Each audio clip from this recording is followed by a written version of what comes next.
Hello everyone, welcome to my channel. Thank you very much for tuning in, and for today's video I would like to share my thoughts on a recent happening of which past Razman had apologized unreservedly to YB Nga Korming for his mistake in assuming that Nga Korming was behind the Guangdong flag waving event, of which Razman has connected or proposed the idea of the Chinese not being loyal to the country of Malaysia, and also having a foreign country being part of one particular race in this country for some not so nice purpose. And so he has apologized, and it's interesting to me at this moment to actually have a sharing of thoughts on what is the difference between a sincere apology and a political apology. So that at the end of the day, you may decide whether Razman was apologizing in what we call the sincere sense, which is also what is called the Islamic sense, as well as, or that he was apologizing for what I call a political apology. So, what is the difference, or what are the differences between these two kinds of apologies?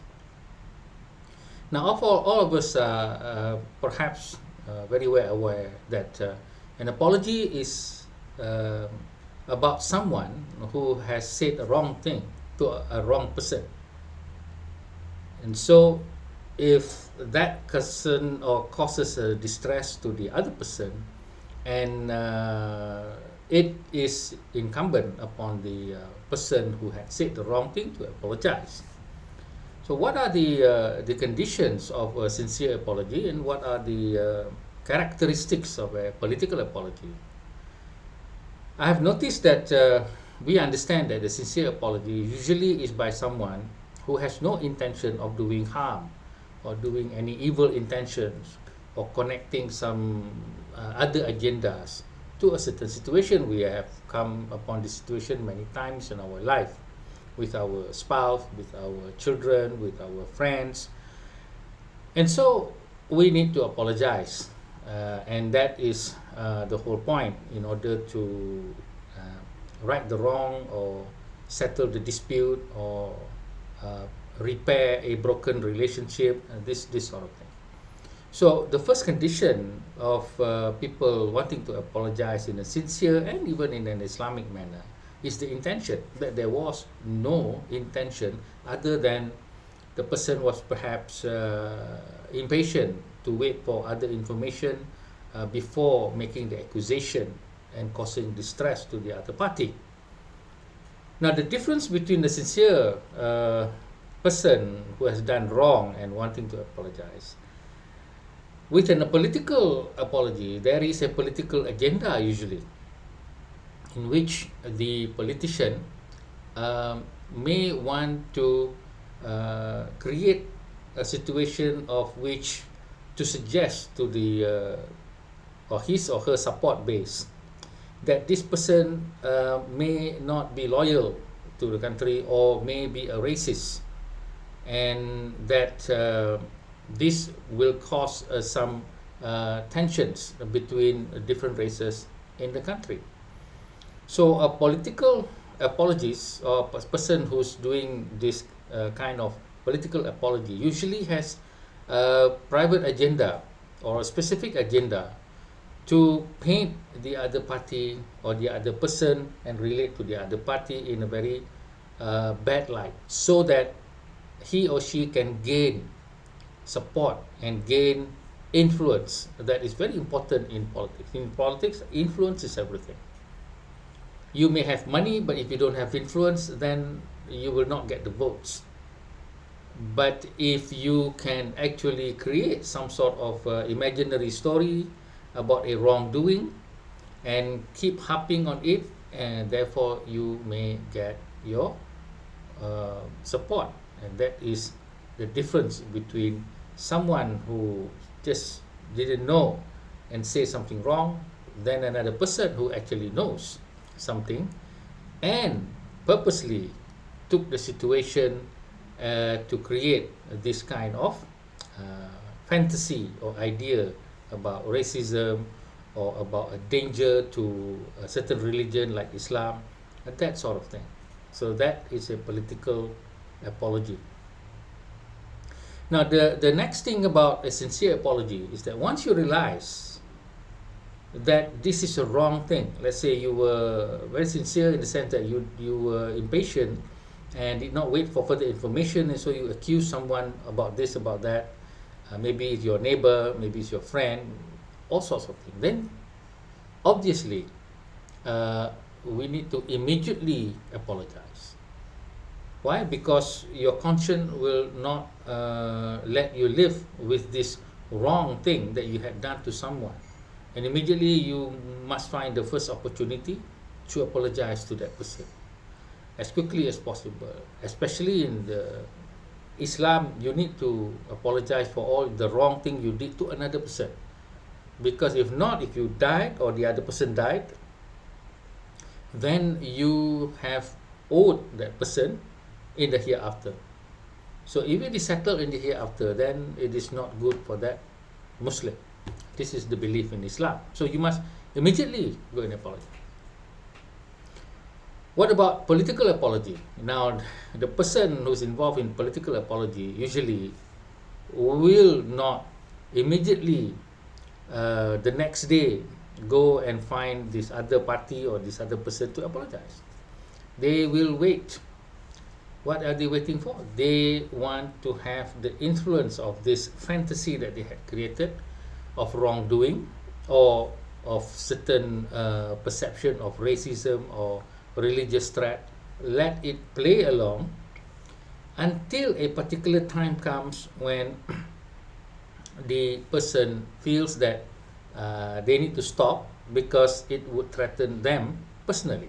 For instance, after several weeks have passed, then the person gets a letter of demand from the other party's lawyer saying that if you don't stop this, if you don't apologize, then we'll sue you and things like that. So in that particular case, some politician might say, okay, then I will apologize because he already has his 3 weeks of worth of influence, and that is sort of an advertising aspect to the politician, and so then he will apologize. Why? Because number one, he will be threatened. Number two, he has already gotten his worth of political mileage, we call it.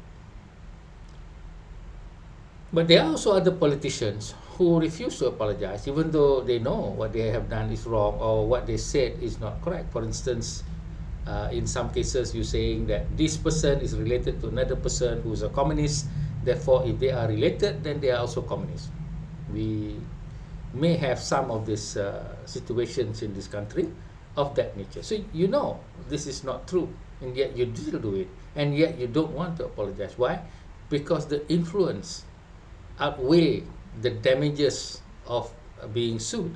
Because anyway, you won't be paying the damages. You say 700,000 ringgit, because your party will collect donations and pay for you. So it's more important for you to let the fantasy or the untruth play along, so that what you are after is again the influence.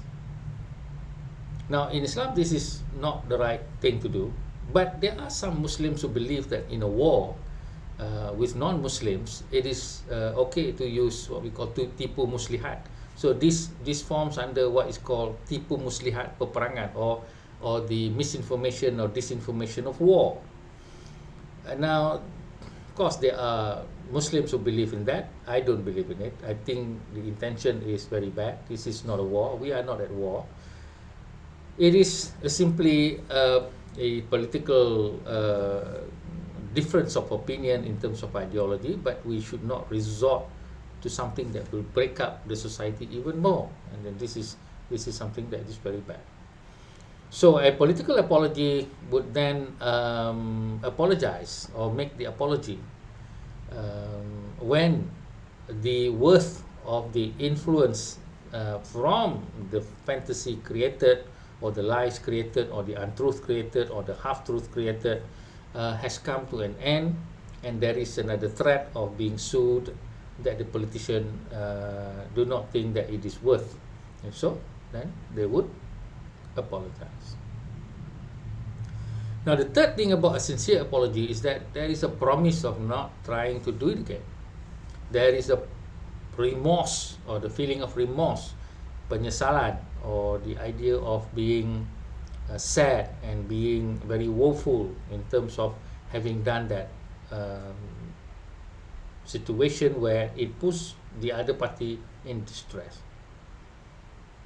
But a political apology will just probably say things like, okay, I'm very, very remorseful and this and that, without actually showing any form of remorse, whether in the facial expression, or whether in the idea of seeing the person and being humble, asking for forgiveness in a very in a tone of humility.